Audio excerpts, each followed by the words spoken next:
llamados a la salvación mediante la fe en Jesucristo, luz verdadera que ilumina a todo hombre. Los hombres llegan a ser luz en el Señor e hijos de la luz, y se santifican obedeciendo a la verdad. Mas esta obediencia no siempre es fácil, debido al misterioso pecado del principio, cometido por instigación de Satanás, que es mentiroso y padre de la mentira. El hombre es tentado continuamente a apartar su mirada del Dios vivo y verdadero y dirigirla a los ídolos, cambiando la verdad de Dios por la mentira. De esta manera, su capacidad para conocer la verdad queda ofuscada y debilitada su voluntad para someterse a ella. Y así, abandonándose al relativismo y al escepticismo, busca una libertad ilusoria fuera de la verdad misma. Pero las tinieblas del error o del pecado no pueden eliminar totalmente en el hombre la luz del Dios creador. Por esto, siempre permanece en lo más profundo de su corazón la nostalgia de la verdad absoluta y la sed de alcanzar la plenitud de su conocimiento. Lo prueba de modo elocuente la incansable búsqueda del hombre en todo campo o sector. Lo prueba aún más su búsqueda sobre el sentido de la vida, el desarrollo de la ciencia y la técnica, testimonio espléndido de las capacidades de la inteligencia y de la tenacidad de los hombres. No exime a la humanidad de plantearse los interrogantes religiosos fundamentales, sino que más bien la estimula a afrontar las luchas más dolorosas y decisivas, como son las del corazón y de la conciencia moral. Ningún hombre puede eludir las preguntas fundamentales. ¿Qué debo hacer? ¿Cómo puedo discernir el bien del mal? La respuesta es posible solo gracias al esplendor de la verdad, que brilla en lo más íntimo del espíritu humano. Como dice el salmista, muchos dicen, ¿quién nos hará ver la dicha? Alza sobre nosotros la luz de tu rostro, Señor. La luz del rostro de Dios resplandece con toda su belleza en el rostro de Jesucristo, imagen de Dios invisible, resplandor de su gloria, lleno de gracia y de verdad. Él es el camino, la verdad y la vida. Por esto, la respuesta decisiva a cada interrogante del hombre, en particular a sus interrogantes religiosos y morales, la da Jesucristo. Más aún, como recuerda el Concilio Vaticano II, la respuesta es la persona misma de Jesucristo. Realmente, el misterio del hombre solo se esclarece en el misterio del Verbo encarnado. Pues Adán, el primer hombre, era figura del que había de venir, es decir, de Cristo, el Señor. Cristo, el nuevo Adán, en la misma revelación del misterio del Padre y de su amor, manifiesta plenamente el hombre al propio hombre y le descubre de grandeza de su vocación. Jesucristo, luz de los pueblos, ilumina el rostro de su gloria, la cual es enviada por él para anunciar el Evangelio a toda criatura. Así, la Iglesia, pueblo de Dios en medio de las naciones, mientras mira atentamente a los nuevos desafíos de la historia y a los esfuerzos que los hombres realizan en la búsqueda del sentido de la vida, ofrece a todos la respuesta que brota de la verdad de Jesucristo y de su Evangelio. En la Iglesia está siempre viva la conciencia de su deber permanente de escrutar a fondo los signos de los tiempos e interpretarlos a la luz del Evangelio, de forma que, de manera adecuada a cada generación, pueda responder a los permanentes interrogantes de los hombres sobre el sentido de la vida presente y futura, y sobre la relación mutua entre ambas. Los pastores de la Iglesia, en comunión con el sucesor de Pedro, están siempre cercanos de los fieles en este esfuerzo. Los acompañan y guían con su magisterio, hallando expresiones siempre nuevas de amor y misericordia, para dirigirse no solo a los creyentes, sino a todos los hombres de buena voluntad. El Concilio Vaticano II sigue siendo un testimonio privilegiado de esta actitud de la Iglesia, que experta en humanidad, se pone al servicio de cada hombre y de todo el mundo. La Iglesia sabe que la cuestión moral incide profundamente en cada hombre. Implica a todos, incluso a quienes no conocen a Cristo, su Evangelio y ni siquiera a Dios. Ella sabe que precisamente por la senda de la vida moral está abierto a todos el camino de la salvación, como lo ha recordado claramente el Concilio Vaticano II.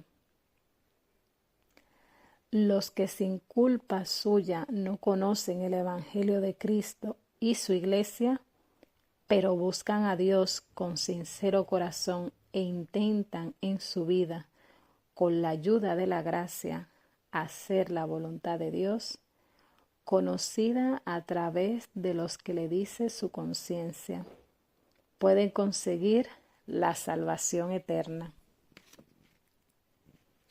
Y prosigue: Dios, en su providencia, tampoco niega la ayuda necesaria a los que sin culpa todavía no han llegado a conocer claramente a Dios, pero se esfuerzan con su gracia en vivir con honradez. La Iglesia aprecia todo lo bueno y verdadero que hay en ellos, como una preparación al Evangelio y como un don de aquel que ilumina a todos los hombres para que puedan tener finalmente vida. Objeto de la presente encíclica. Siempre, pero sobre todo en los 2 últimos siglos, los sumos pontífices, ya sea personalmente o junto con el colegio episcopal, han desarrollado y propuesto una enseñanza moral sobre los múltiples y diferentes ámbitos de la vida humana. En nombre y con la autoridad de Jesucristo, han exhortado, denunciado, explicado en fidelidad a su misión y comprometiéndose en la causa del hombre, han confirmado, sostenido, consolado, con la garantía de la asistencia del Espíritu de la verdad, han contribuido a una mejor comprensión de las exigencias morales en los ámbitos de la sexualidad humana, de la familia, de la vida social, económica y política. Su enseñanza, dentro de la tradición de la Iglesia y de la historia de la humanidad, representa una continua profundización del conocimiento moral. Sin embargo, hoy se hace necesario reflexionar sobre el conjunto de la enseñanza moral de la Iglesia, con el fin preciso de recordar algunas verdades fundamentales de la doctrina católica, que en el contexto actual corren el riesgo de ser deformadas o negadas.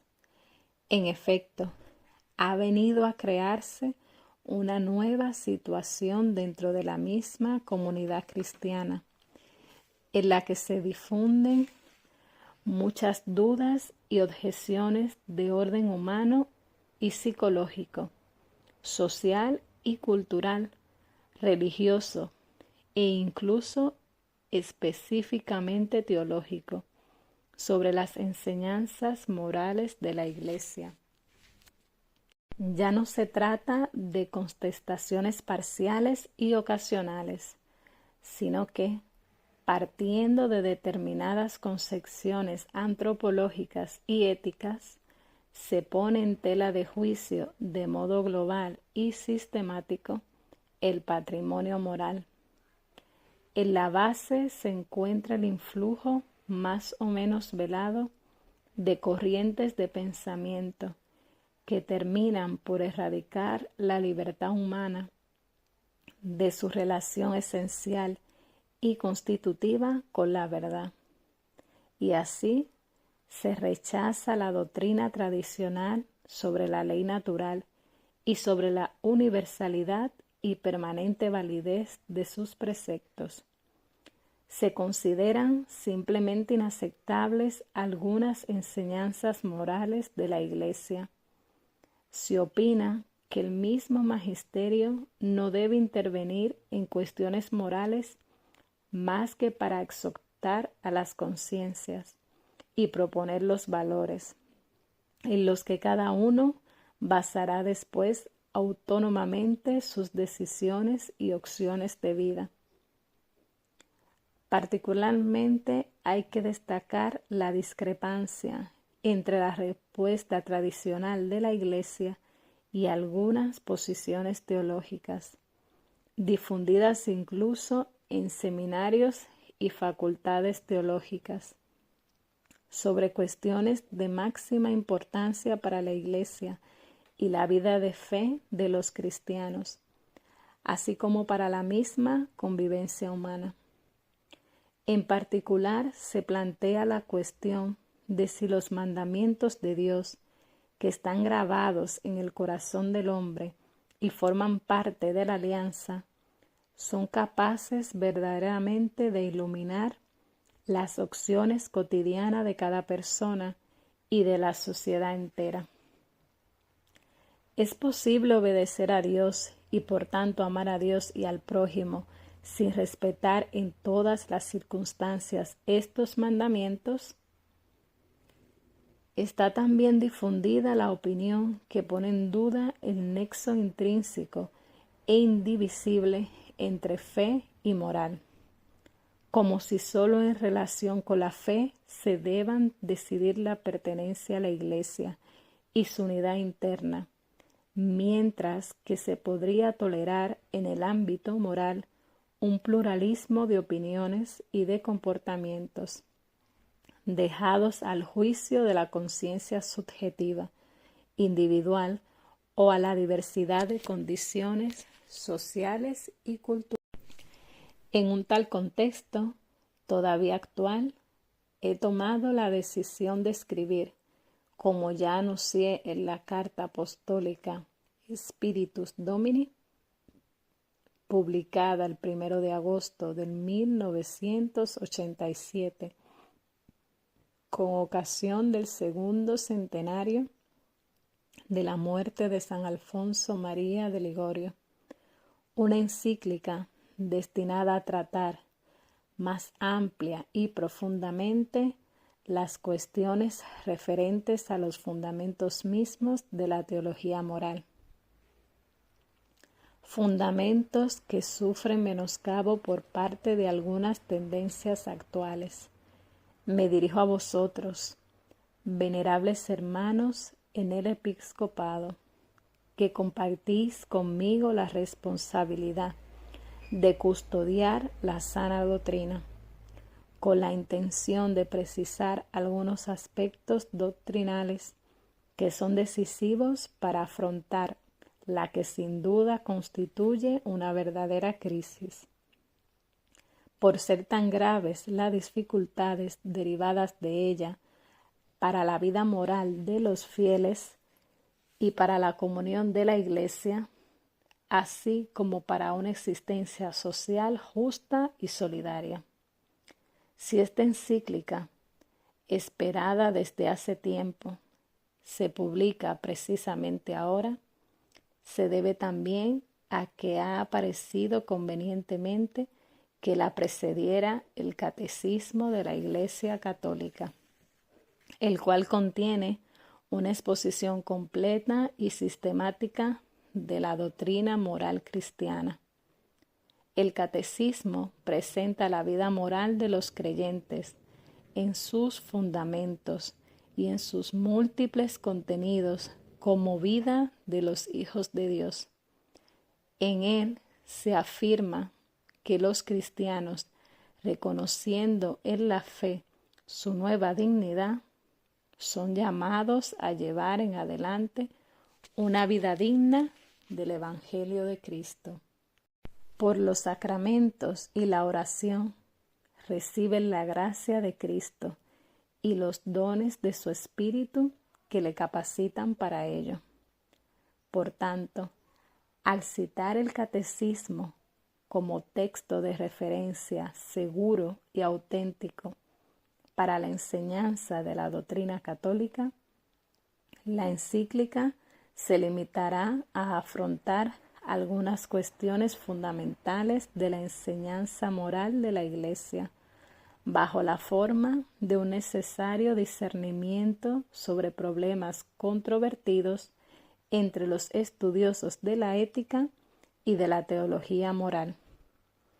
Este es el objeto específico de la presente encíclica, la cual trata de exponer sobre los problemas discutidos las razones de una enseñanza moral basada en la Sagrada Escritura y en la tradición viva de la Iglesia, poniendo de relieve al mismo tiempo los presupuestos y consecuencias de las constataciones de que ha sido objeto tal enseñanza.